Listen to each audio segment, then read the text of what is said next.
from the very onset confirm that I support this particular bill. Madam Speaker, when we went to campaign to form the government that is in place, there was a promise that was made to the people of Kenya. This bill, Madam Speaker, seeks to fulfill that promise, where in the objects to the bill, it is seeking to provide a framework for development and access to affordable housing and institutional housing and for connected purposes. And therefore, Madam Speaker, part of that which we are seeking to do is to fulfill the promise that was made to the people of Kenya in the course of the campaigns. And Madam Speaker, I would like to invite my very good friend and neighbor, Senator Olekina, to read in detail and as a whole the provisions of the Constitution of Kenya, which he made reference to, Article 43(1)(b).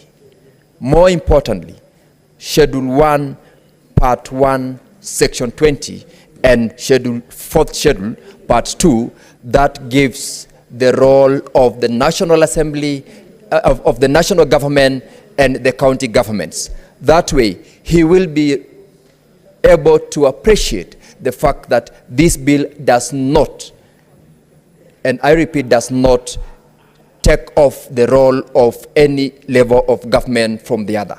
It only seeks to establish that fact. Madam Speaker, in the interest of time. Resume your seat, Senator Hillary. What's your point of order, Senator Ledama?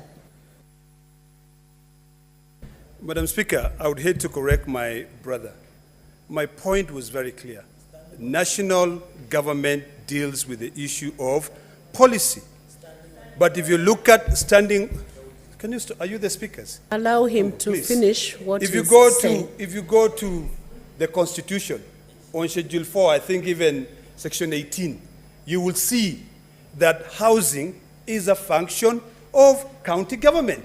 The policy is only on national government. So I just want to clarify that to my brother, because he's misleading the House. Thank you. Senator Wakili, proceed. Thank you, Madam Speaker. I actually indicated that my colleague would really understand if he read as a whole, not selectively, the provisions of the Fourth Schedule, Part 1, and Fourth Schedule, Part 2, on the role of the two levels of government.